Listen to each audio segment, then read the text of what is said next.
Theatre in Shakespeare's day was sophisticated, plentiful, and hugely popular. Everyone from Queen Elizabeth, and after her King James I, to the aristocracy, to the lowliest commoner, attended and appreciated the plays. Theatre for Londoners of the Renaissance was the equivalent of our plays, movies, television, and YouTube all rolled into one. Shakespeare was not the only famous playwright of the time.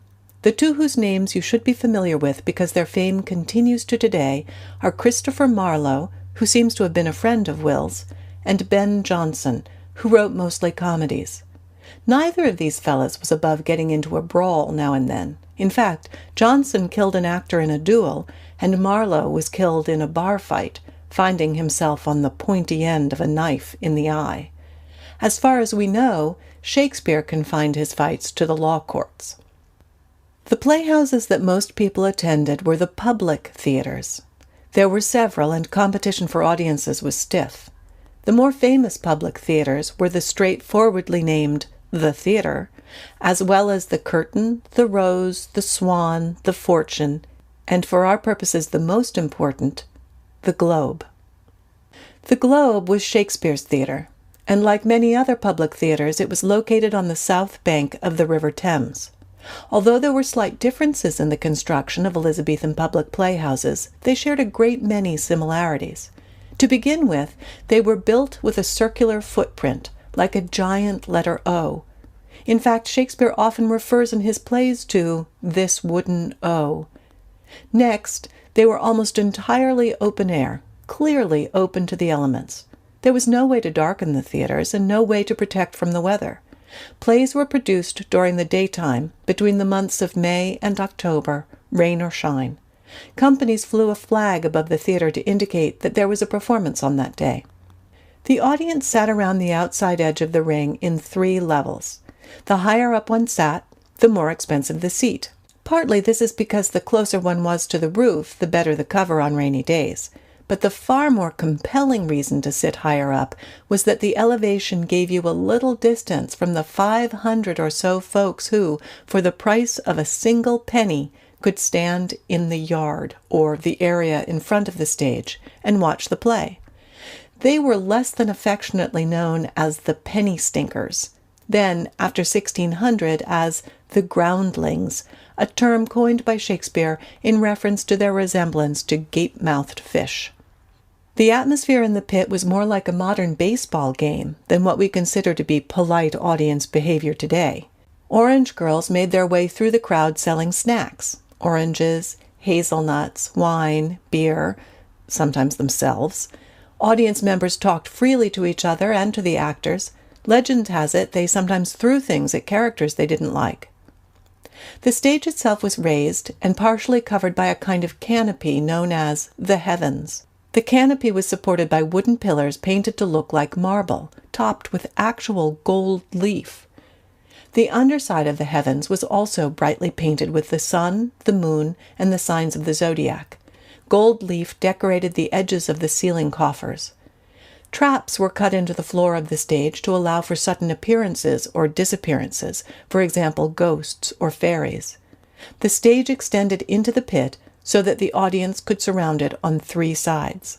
The back wall of the theater was also brightly painted. The 2 smaller doors on the left and right allowed for entrances and exits, while the center doors could open wide to reveal a surprise. Above the doors was a balcony, perfect for the balcony scene in Romeo and Juliet. Musicians were also positioned here to provide music throughout a play. It became popular among young noblemen to sit here, so they could not only see the play, but be seen themselves. Scenery was limited to small pieces. For example, a banner might tell us that we're in France instead of England. An ornate chair turns the stage into a throne room. A strategically placed tree indicates a forest. The structure at the back of the stage is called the tiring house. It was used to store set pieces and costumes, and for the actors to dress or attire themselves. A quick note about costumes. It wasn't a custom at this time for actors to dress in anything other than contemporary English clothing.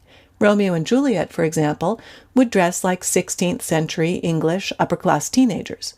Julius Caesar, Brutus, and Cassius wouldn't have worn togas, they'd have worn standard doublet and hose. Cleopatra wore an Elizabethan dress. Which brings us to the important topic of women in Elizabethan theatre. There weren't any. Women were not permitted to take part in the theatre, not as playwrights, shareholders, or actresses. It wasn't considered seemly. The roles of women and girls were all played by adolescent boys, boys whose voices had not yet changed, or young men who could do a convincing job of sounding like women. Yes, this includes Juliet. Theatre companies were comprised of the same group of actors year in and year out. The lead tragic actor usually played the lead roles. The clown played the best comic roles. A small group of shareholders, of which Shakespeare was one for the Globe, managed the company, took financial responsibility, and earned the biggest portion of the profits. All companies were required by law to be licensed by a member of the aristocracy. The patron of Shakespeare's company was initially the Lord Chamberlain, and so the company was called the Lord Chamberlain's Men. When King James succeeded to the throne, he took over the company's patronage, and so it became known as the King's Men. Richard Burbage was one of the most famous actors of the time. Many scholars believe he was the first Romeo. We know that he went on to play Hamlet, Othello, and King Lear. Will Kemp was the most famous clown or comic actor of Shakespeare's era. He's named specifically in the role of Peter in R&J, a small part, but clearly one that provided for considerable comic relief. Directors, as we think of them, didn't exist in Elizabethan theatre. Instead, actors would be given sides, or a written copy of their lines and cue lines. They would memorize their lines, then hold 3 or 4 rehearsals at most. A hugely popular play might receive 15 performances in a season, never consecutively. It was rare for companies to present the same play twice in 1 week, even though they might perform 6 of the 7 days. On off days, when no plays were performed, the theaters often hosted bull or bear baiting shows, which were also very popular. In these so-called competitions, a bull or bear was chained to an iron ring in the center of the pit, then attacked by dogs. Audience members could bet on which of the animals would survive. We've barely scratched the surface of the fascinating history of Elizabethan theatre.